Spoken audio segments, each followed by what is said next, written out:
Miezi kama 5 iliyopita nilifanya kipindi na kijana mmoja anaitwa Dadi. Leo bwana atakuja kutupa siri ya mafanikio yake. Ni kitu gani ambacho kimepelekea mpaka sasa hivi kidogo maisha yake yamebadilika? Habari yako Dadi? Salama tu Dadi. Naona mambo sasa hivi sio mabaya sana. Pamba kali. Nakumbuka nishe kufanya nawe kipindi kile maisha kidogo yalikuwa sio mazuri. Unaweza ukatupa siri ya mafanikio yako? Kweli hapo nakwambia hapo bwana Dadi, nakwambia hapo kweli kipindi mwanzo kipindi patiko kuna shuti huko bondeni, ni kweli kibapenzi moja kweli imechafuka nini, kunajua tena ale jamaa kwa ananiambia bona nguo yako bona chafu. Mimi kwa namwambia bana, maisha tu, unajua una maisha ya ulimwengu, una maisha tena, unajua tena hali mtu unaweza kutoboa kwa maslahi tu. Mtu pambana, lakini ukiwa tamani hela uweze kupendeza hata siku moja. Hadi kama mtu unakuwa unavaa tu viwaro nini, lazima unapendeza. Hata mademu unakuwa nakupenda, unakuwa unakuwa nini Isambo boy, walikuwa wanakuona Isambo. Mbona huyu kijana mbona hivi kwa tunamwona kipindi gani mchafu.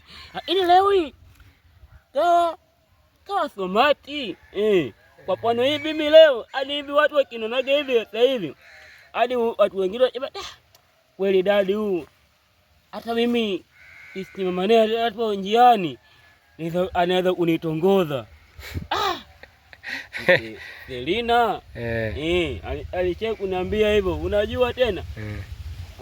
Kweli ndugu zangu, mimi pale kweli maisha yalipopiga teke, nikapata kipato changu nini, ndio hivyo maisha yakaa chini, mwisho nikawa nipo kama vile hivi smart nini, muda wote unikuchunga smart, nikienda sehemu smart. Unaweza ukatuambia kuhusiana na swala lako la mahusiano? Maana kipindi cha nyuma mahusiano kidogo yalikuwa ni changamoto, watu walikuwa nakuona kama vile labda Dadi yuko smart, umeona. Lakini sasa hivi vipi kuhusu swala la mahusiano?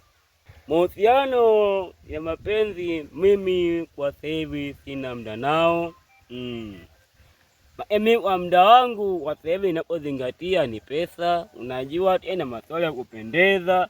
Adeni atebu ukimwaza mwanamke inakuwa nini? Ni baraa. Ini matema mwanamke umpende ghafla itakuwa ni amna, itakuwa kwa baraa. Pambana kwanza.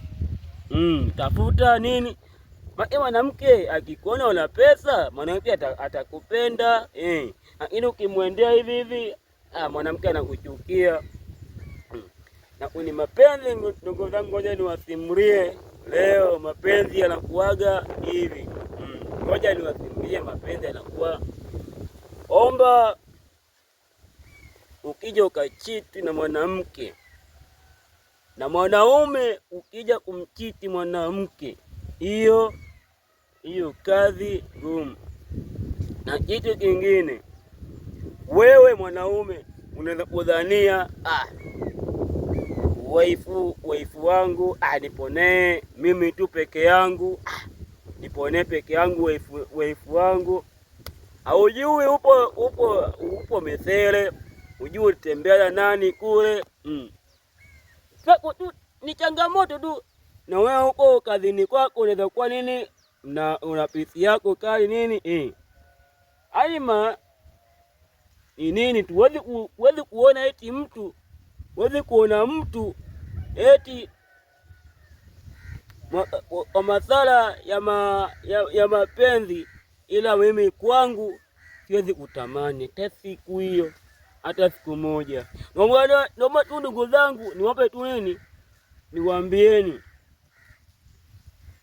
msipende sana kupenda mademu, mtakuja kupenda na majini. Msipende kupenda mademu, mtakuja kupenda na majini.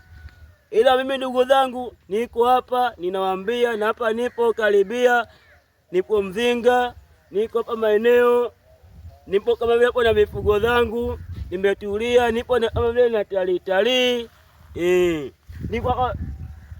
Na huyu anaitwa Dadi, atakuwa ni mfano wa kuigwa kwa vijana wengi, kwa sababu huyu kijana mwanzoni alikuwa na maisha fulani ambayo ni magumu, lakini kwa sasa amejipambania maisha yake na anaishi maisha ambayo ni mazuri, na kipato chake anachopata sasa hivi kizi mahitaji ya maisha yake.